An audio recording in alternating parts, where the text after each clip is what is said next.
then canceled.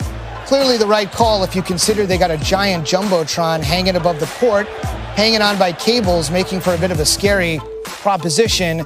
Zion Williamson was on the floor. His Pelicans were on the floor when that game was taking place, and they've ruled him out for the rest of the Summer League. So you won't see him tonight when the Pelicans take on the Wizards at 10 p.m.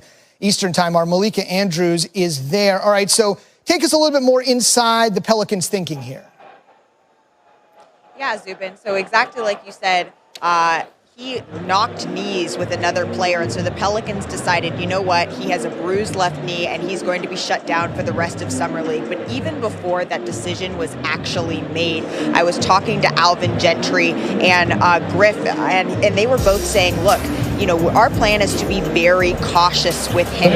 He is not in perfect game shape right now. We're trying to take it one step at a time with him. And so if anything looks off, we are going to be scaling back. And so this isn't something that they're concerned about long term. They don't think this is going to be a lingering injury, but what they wanted to make sure of was that nothing would get worse. Right, so that's the deal. We'll wait to see what happens as they play without him. And you can imagine a guy of his ilk, they're going to be having an abundance of caution. All but one of his baskets were dunks last night, which is really no surprise at all. That's Malika Andrews watching the Zion-less Pelicans at the Summer. For the second time in less than a week, the foundation of the NBA has been rocked. And suddenly the dynamic duo the Nets and the Lakers have crafted has been matched. The ramifications are now being felt in Los Angeles, as you know, Toronto, and Oklahoma City. More on all of that with Woj in a second. But first, we're going to begin in Las Vegas, who doesn't have an NBA team but does have some big NBA news, and that's new on SportsCenter tonight.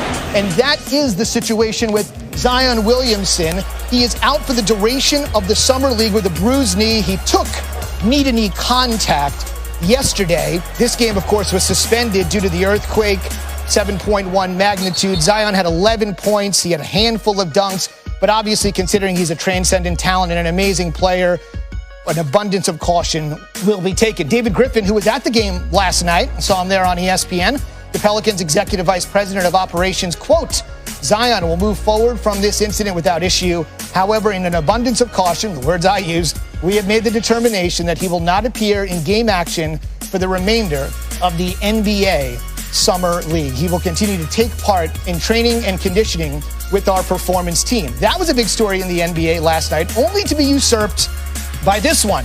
I thought it was the big three in the NBA. We're now down to dynamic duos around the league. Woj is going to be here in just a second. He had the big news last night on both of these guys around 1:55 a.m. Eastern.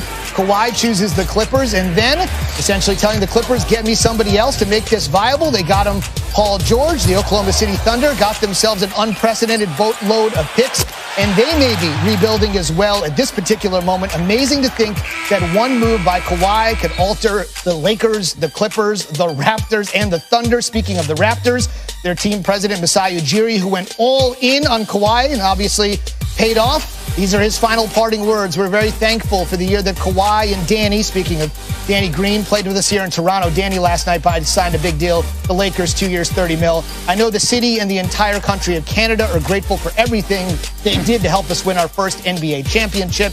He went on to say, on behalf of the Raptors, I say a very heartfelt thank you to Kawhi and to Danny, and we send them and their families nothing but good wishes. As an organization, the Raptors will continue to focus on the future and continue our pursuit of a second championship. So Danny Green to the Lakers, the much bigger story, of course, Kawhi to the Clippers. Adrian broke both of those stories last night involving Paul George and Kawhi. Now with that, we've had a few hours to let it settle. Anything more you can kind of add that you've been able to glean through your reporting? Well, you know, just how determined Paul George and Kawhi Leonard were to play together. And, you know, Kawhi Leonard was able to look around the landscape and, you know, whether it was LeBron James, Anthony Davis, other free agents who were in the marketplace, Kevin Durant, Kyrie Irving. He wanted to play with a player who was still under contract, Paul George.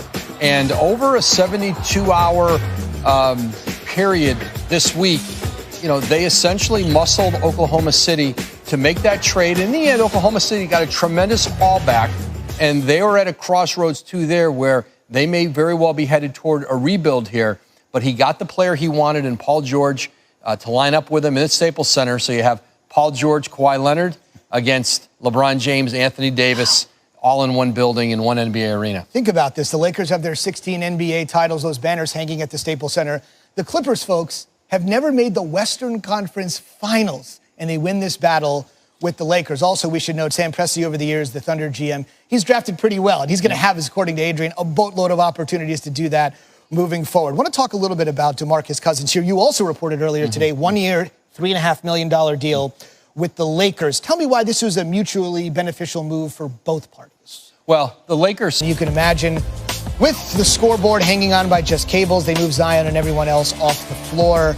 Nuggets and Suns were set to play next. That game was canceled. Nick Friedel was at the Summer League. He joins us there now. The big story today at the Summer League is that Zion Williamson is out for the duration after taking bone-on-bone, knee-on-knee contact. So there was so much energy last night in the house when Zion was there.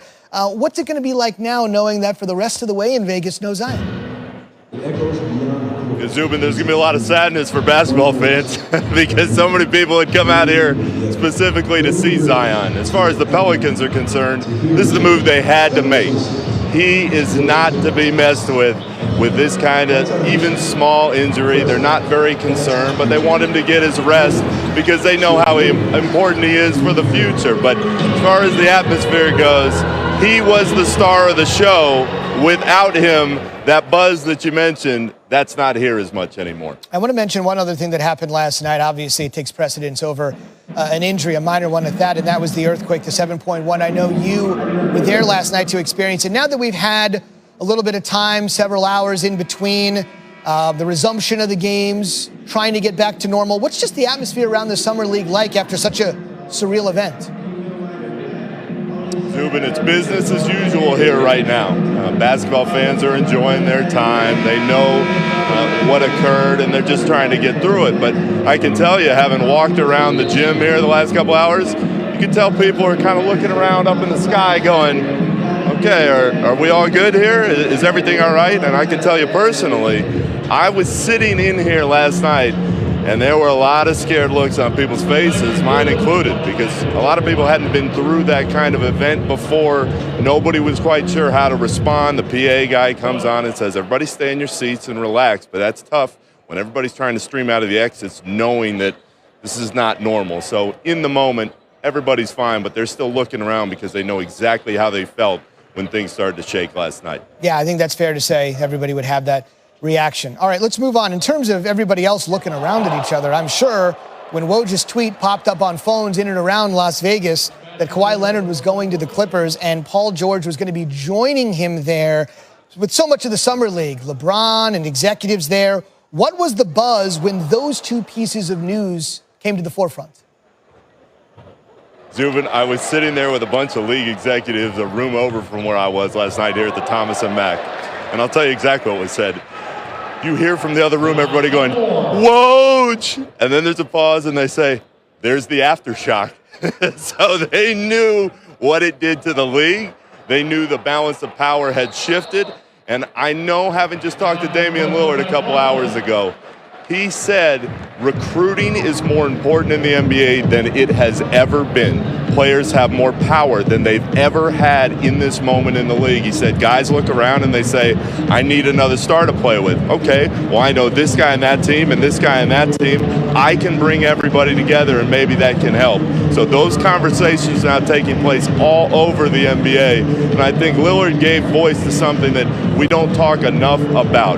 The players have all the power in the moment, and they know it. No question. It is a mobile league, if that. Mobility is number one. That's our Nick Friedel at the Las Vegas Summer League, where we won't have Zion, but we still will have plenty of drama the rest of the way. Kind of talked about it with Woj. We're going from the big three to some dynamic duos in and around the NBA. Let's show you some of them that have obviously been formed. The Los Angeles Lakers got LeBron and Anthony Davis. Now, they, of course, would have had a big three had they been able to sign or acquire in any way Kawhi Leonard, but that's not going to happen. The Brooklyn Nets started all this basically less than a week ago, and they got Kyrie Irving and Kevin Durant. So you got the Clippers with the edge over the Lakers and the Nets with the edge over the Knicks in Los Angeles and New York, respectively. And then obviously the Clippers, brand new big two is like, I don't know, like 15, 16 hours old. Paul George and Kawhi Leonard, they're going to lose a boatload of draft picks. And that means Oklahoma City's dynamic duo of Paul George and Russell Westbrook is no more. So from the Summer League, 2.1 miles away at the Thomas and Mack Center, we head to Planet Hollywood, which is where we find our Preston Johnson. He's our ESPN sports betting analyst, and he joins us tonight here